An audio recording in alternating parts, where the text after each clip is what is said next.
I'm your host, Melvin Burris, and our guest today is Sunshine Mathan, Executive Director of the Piedmont Housing Alliance, and Karen Click, Deputy Director of the Piedmont Housing Alliance.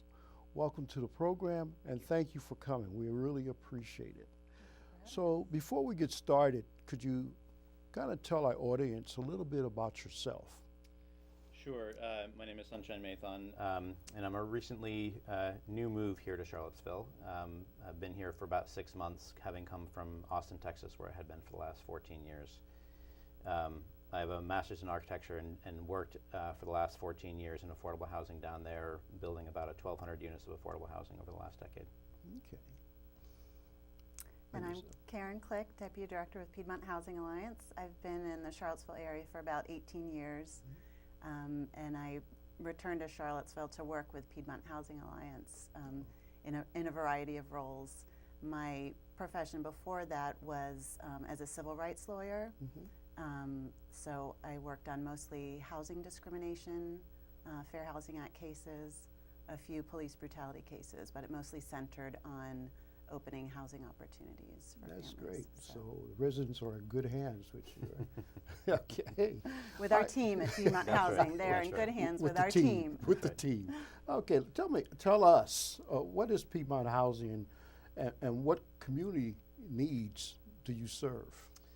Piedmont Housing Alliance has been in the region for over 30 years and has been serving and working with folks, low-income families and individuals throughout Charlottesville and the surrounding counties over that time, primarily focused on housing and supporting access to first-time home buyership, owning and operating rental housing, financial literacy and education opportunities. So in general, trying to provide as many wraparound services for folks as possible to maintain stable and high quality housing. Now, is this state housing or federal housing or city housing or? None of the above. What is the ownership type? It is a private nonprofit. Private nonprofit, okay. That's correct. So of course, we utilize and work with federal, state, and local agencies, and we have some funds that pass through to us, but we are a private nonprofit in our work. Okay. What about your impact on the community? Is there an impact that you have on this community or have had on this community? Yes. Our mission at Piedmont Housing is to create housing opportunities and build community through education, lending, and development. So over our history, we've worked with over 4,000 families to help support their financial and housing goals for more stable finances, more stable housing, possibly home ownership, and helping people who are at risk of losing their homes to foreclosure. That's been the focus of our housing counseling. In any given year, we usually work with between 40 and 60 first-time home buyers who we help achieve their dream of home ownership through our special combination of housing counseling and down payment assistance or individual development account savings program. In the rental space, over the last few years, we've been growing our property management portfolio. So our goal is to provide high quality, affordable housing in this area. And while we will be striving to meet the incredible need in this area, we have grown our portfolio significantly over the last year, and we now own and or manage just over 500 units of affordable housing in the city of Charlottesville, Albemarle County, and then we also have a property in Nelson County. So these are about 10 communities. Okay, my question was, how many people have you helped achieve ownership in this program? Yeah. Or that you know around about? Sure. First-time home buyers, we've helped about 915 people. And these are folks who, they may work with us for a couple of months, they may work with us for several years, but their goal is home ownership, and they learn about their budget, they learn what income comes in, and they learn what expenses go out, and over time they work hard, save money, and then they identify the property that they want to purchase, and we help educate and support them, but they do the work. Okay. My other question would be, how do you select your residents? I mean, you have the Federal Housing Authority here, you have City Housing Authority. I don't know about federal, but city anyways. How do you select your residents, and what qualifies them to become part of your Piedmont Housing Alliance housing? Sure. I mean, of course, all of our rental properties, we work under the Fair Housing Act, which means that it's not so much a selection process as it is if they meet the qualifications and they can commit to paying the rent accordingly and all of those things that come along with the lease, then we have to accept them. That's just we can't, any other way of doing it is a form of discrimination, so we have to comply with the Fair Housing Act in that regard. But one of the key pieces is, of course, income qualification. So we're serving low-income families, and depending on the property and depending on which units we're talking about, there are different income tiers at which people can qualify for different apartments. So as an example, the AMI, the area median income in Charlottesville, is about $78,000 a year, in that ballpark. So we are serving folks who make 60% or lower of that threshold. So for a family of four, it's probably folks making $45,000 a year or less. And we have a number of units that we're serving folks even at lower levels, down to 20 and in some cases $10,000 a year. So it varies depending on the property that we have. So how do you get your referrals? Are people referred to you, or they just knock on your door and say, I want to sign up? How does that process work? Yeah, I mean, a big part of it is our community partnerships. So for our rental properties, there are organizations that people work with in their daily lives, whether it's social services, other area nonprofits. Sometimes their employers will refer them to us for rental units, but also for our housing and financial counseling. And we have waiting lists at all of our properties. That's what next Yep. question Yep. was, waiting list. Yeah, the need is dire out there. So there's, the number of units that we own and operate, and I believe we're the largest nonprofit doing such work in the region. But even so, the need far outstrips what we can provide, which is why we continue to strive to grow as well. Okay. Do you accept vouchers or the Section 8 piece? Absolutely. Okay. Yes. And that Absolutely, that's a referred to- critical subsidy. Yes. Is there a allocation of units set aside for this, or do they just get in line with everyone else? So in general, there are two flavors of Section 8 at the federal level. One is where you have project-based Section 8 units, where the Section 8 vouchers are effectively tied to the property itself. And then you have the more commonly known Section 8 vouchers, which are individual families or can have those vouchers for their, and they can move wherever they want to as long as the landlord accepts the vouchers. So we accept the vouchers, and we don't have any specific units set aside for that, but anyone can, as long as they go through the waiting list and meet the lease requirements and qualify, we'll accept them at any of our properties. Okay. The one exception, not exception, but Friendship Court is a place-based, project-based Section 8 property. So all of the units there have that project 8, that subsidy there. Okay. Waiting list. I was just wondering, how many years is that, or months is that waiting list? That's a good question. Yeah, it's really hard to say just because each individual property and then based on bedroom size, it can be different as well. I don't think there's much of a turnover in those properties, are there? Right, because there aren't many options for folks. So if they in general, unless they're moving away from the region for some reason, or have some, or unless maybe they got a job and increased their income and were ready to move on to market rate housing, there isn't a whole lot of turnover. But I will say though, we don't close our waiting list. Like often housing authorities have to do that just because of the sheer volume of people on their waiting list. We may not have a currently available property, but we won't close our waiting list. So we encourage people to always contact us. We may not have something right away, but we want to make sure people are able to communicate with us about what their needs are and what our availability is, and that it's not closed for any period of time. We might just not have an opportunity And right it now. wouldn't be surprising in general if folks are waiting for a year or more on that waiting list. And if you look at the Public Housing Authority in the city of Charlottesville, which is a sister entity in some ways, they have a roughly 1,000-person waiting list that represents years and years of wait. My question then would be, on this waiting list, or if you get an opening in Albemarle, will a person from the city of Charlottesville be able to move into that unit? Sure, if that works for them. If they have the transportation availability, if it's near in the school where they want to go, that sort of thing, they certainly are welcome to. Okay, that's good. Okay, so let's now talk about the economic and policy landscape affecting affordable housing in our region. Now, and the other thing I'd like to see integrate the affordable housing plan that the city has been talking about, right, and what kind of impact it has upon you or don't have upon you.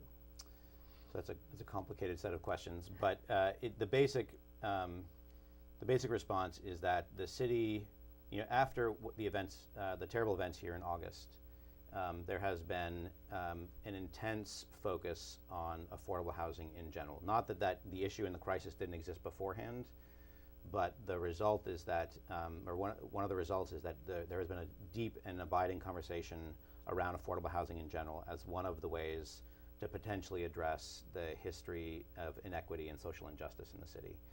And so there is lots of focus at the city policy level, amongst the nonprofits, by the resident and advocate community, kind of in the grassroots level, all talking about affordable housing and the need for it. So the call for the affordable housing plan at the city level is echoed on all those fronts, and city councilors, city staff, everyone's kind of working towards that path. So there is a process that will be happening probably over the next year, where there'll be a significant number of stakeholder meetings with the community as a whole, trying to identify how we collectively identify the needs and goals for that affordable housing plan. Simultaneously, the city has already initiated a housing needs assessment, which is a raw data assessment of the gap between the available affordable housing and the need for affordable housing, which is significant. And we don't know exactly the numbers, but we'll know in probably 2 to 3 weeks. We'll actually have the first batch of numbers back as the city. But I expect that we'll be somewhere between a gap of 3,000 and 7,000 units that for folks who are low income. So that need in the current landscape continues to grow.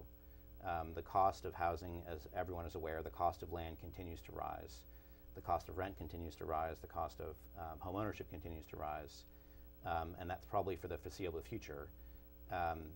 And that only puts more and more pressure on low-income families in particular. Now, how does that affect Piedmont housing in that respect? Or you already said that you're kind of filled up. Right. How does that going to affect you? It affects us by galvanizing us to grow, to continue to meet the need and to meet the demand as much as possible. We are not the only solution, but we are certainly part of the solution. There is no silver bullet, and this is cities and communities across the country are struggling with similar issues, and no one has the right answer. We're all doing our best to figure out what the right policy landscape should look like and what the right strategies need to be, and different regions are going to have different success with different tools, but the city council in particular is asked for city staff to put together all the possible tools on the table, so then we can lay them out there and figure out how we're going to best address it. And you're participating. And we are central and core to that conversation. Okay. Now you mentioned growth.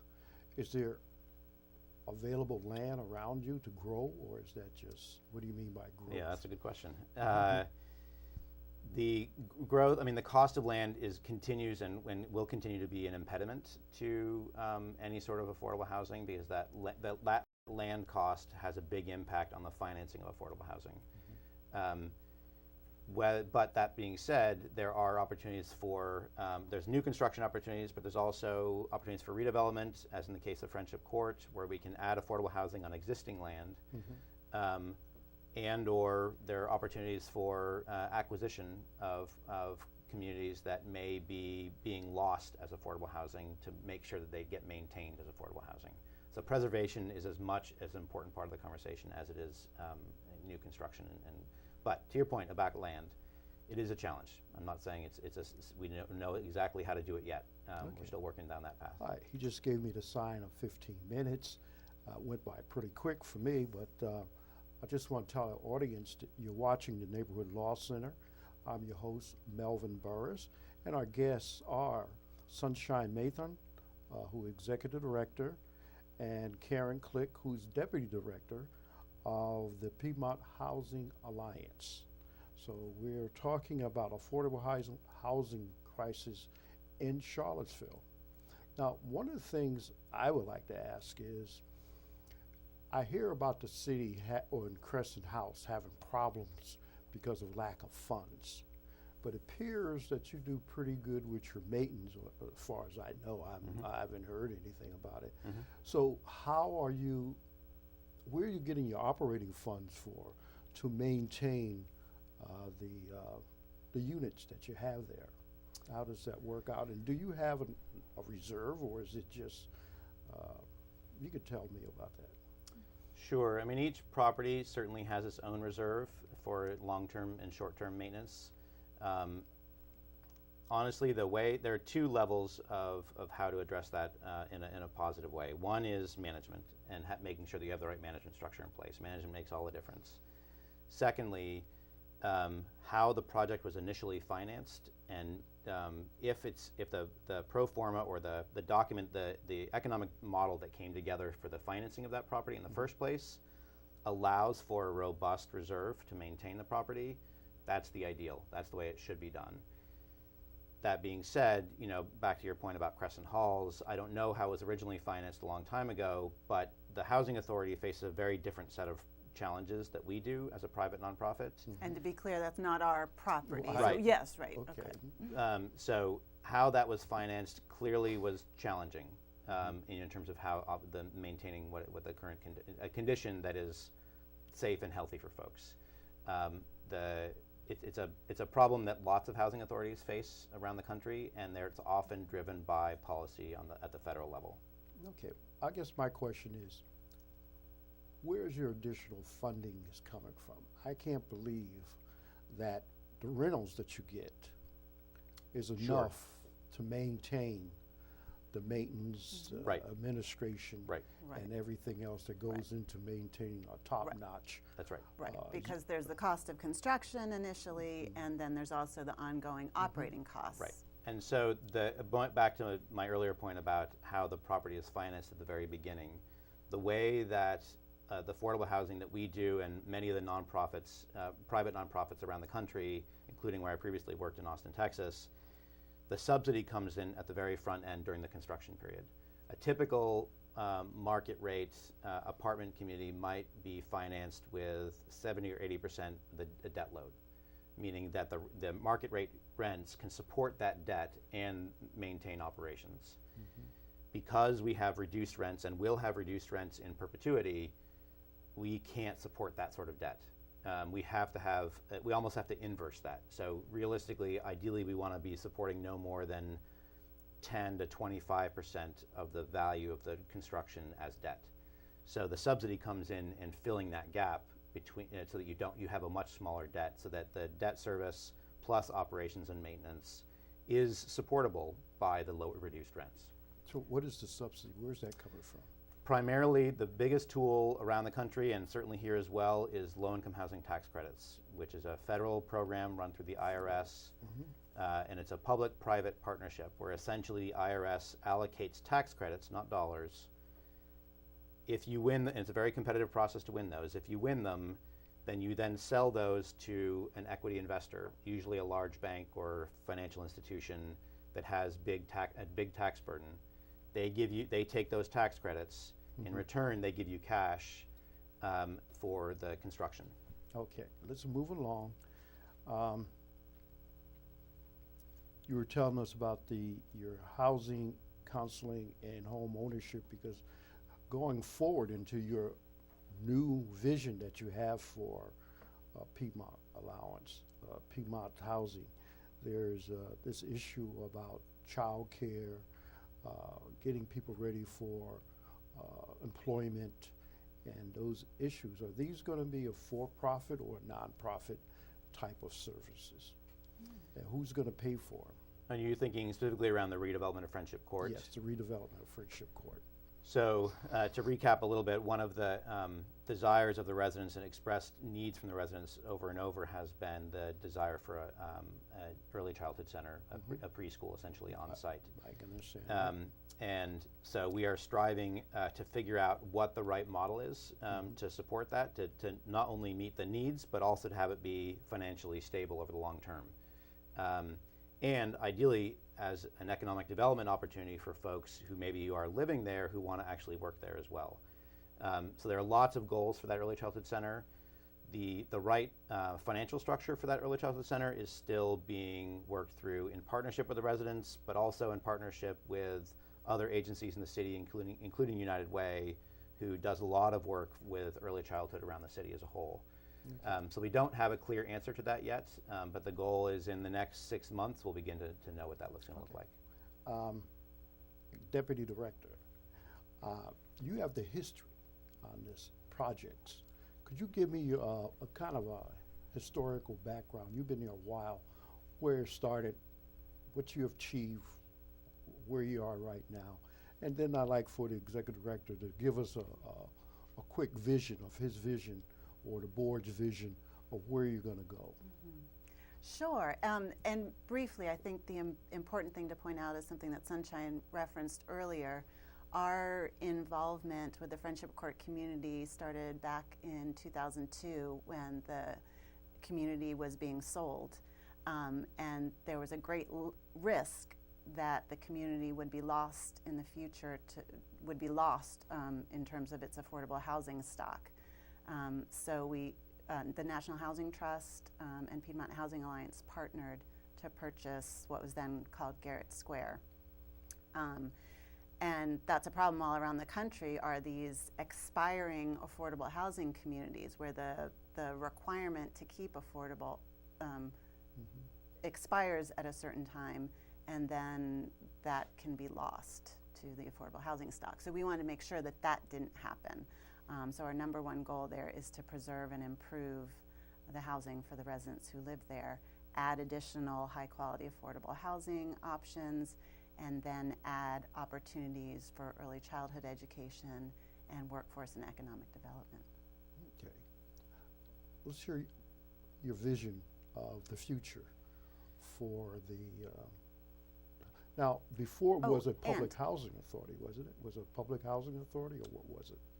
Before you purchased it? Before we purchased it, it was privately owned. It was privately owned.